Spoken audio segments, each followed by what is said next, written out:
and welcome back to the channel. As always, I'm your host, Morgan. Today is going to be a little bit more of a chill, a little bit more of a chat, because I want to talk about camping and outdoor recreation now in the year 2021, especially as things are kind of starting to open up. Some places much quicker than they should be, but that's not what this video is about. Especially since my partner and I do have a big camping trip planned for this summer in which we are going to end up crossing state boundaries. And I know that that's a bit of a controversial thing right now. And even in my brain, it's a bit of a controversial thing, but I want to talk about it. I want to talk about some of the plans that we've been talking about to keep ourselves and the communities we come in contact safe, and just about concerns in this whole camping and outdoor world right now. So the general consensus seems to be that participating in activities outdoors poses less risk than any indoor activity. And yeah, that is true to some extent. And there does seem to be a point where we can't necessarily stay cooped up all the time. So how exactly are we planning to be safe on this trip we're taking? And a lot of that comes down to what we've already been doing when we have been hiking, things like carrying ample amounts of hand sanitizer, having our masks on us, and just trying to maintain a safe distance between us and other hikers.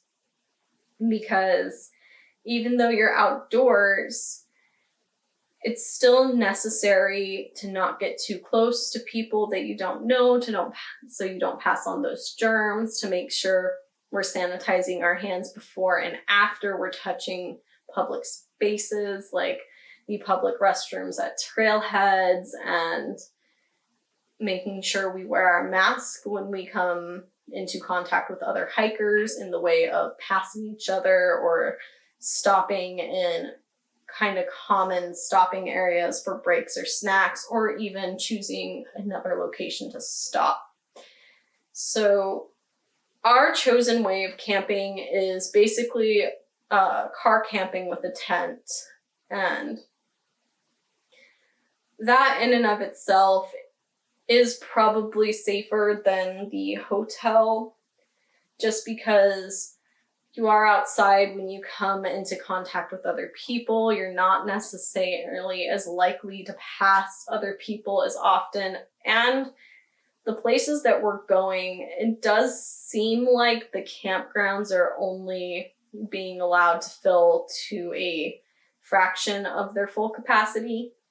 Now, we have managed to already make our camping reservation, so we know we have our camp spots secured. But there is a concern, because what if that understanding is not correct and all the campsites are actually full? Because in some places, the campsites seem like they might be fairly close to each other. Well, that's, in my opinion anyway, probably going to come down to us ensuring that at all times we're kind of within our own little campground box. Anytime we leave our campsite, we're going to wear our masks appropriately. So when we're going to like communal areas like restrooms, and at least one of the campgrounds that we're staying at has restroom, laundry, and shower on site that comes with your reservation. So it's going to largely come down to what we already do in the grocery store, which is wearing the mask, practicing social distancing, and making sure we use the hand sanitizer, making sure we practice these appropriate, just healthy habits that we all should have been picking up over the last year. All this being said, I don't know what is going to be happening in the summer, especially as people are getting vaccinated, especially as things are starting to open up, and now mask usage is less normalized in some areas.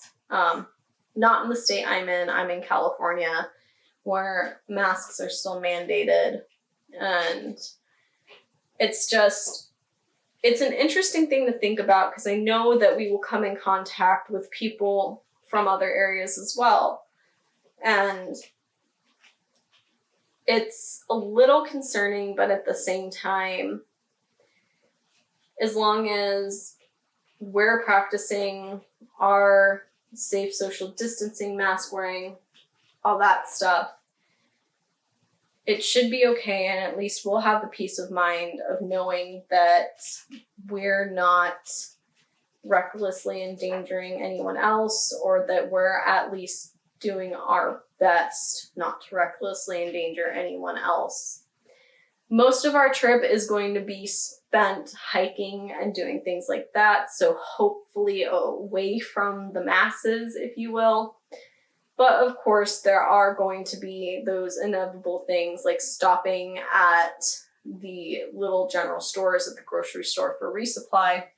But something I have noticed is that the outdoor community, at least when we go out hiking in Joshua Tree, and the outdoor community does seem to be taking things very seriously. What I've seen in like backpacking YouTube, through hikers do seem to be keeping the communities that they pass through very safe and wearing their masks, practicing all the safety things that we should be practicing. So that doesn't scare me as much as it could. But I do think this is a conversation that needs to be had. And I do think that being a responsible member of any community and passing through communities that you're not a member of is practicing as much safety as you possibly can. And right now that means wearing your mask when you come in contact with people, keeping your distance, and practicing that hand hygiene that I don't think we should have had a virus need to teach us how to do. That should have been something we were doing anyway, but I digress. So I am excited that the camping season is going to open up this year. I know that was one thing that contributed to me kind of mentally spiraling downward for a little bit last year, was not being able to go hike in the places I like or go out for a weekend and go camp, because everything was restricted because of people that didn't want to follow very simple regulations. So that's all I really have to say right now.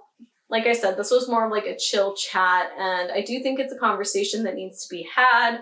And if you have any thoughts or want to participate in the conversation, please leave them down in my comment section below. That will be quite interesting for me, and I do want to hear anyone's thoughts on this topic or how they're planning on staying safe during their camping and hiking season this year. So I hope you have a wonderful rest of your day, afternoon, evening, what have you. Don't forget to subscribe and leave me a like, and I will see you in the next one. Thank you again for watching this video. Don't forget to like, comment, subscribe, and ring that bell if you would like to see more. And if you'd like to follow me on any of my other social medias, the links are down in the description below. Don't forget to check out thereptilegoth.com for all of my articles and blog posts. If you found any value in this video and you would like to help support the channel, please check out my Patreon page. That link is also in the description down below. And a special thanks goes out to my Diamond Dragon patron, Diane B. What you're doing is really helping me fund a dream here. I will see you guys all in the next one.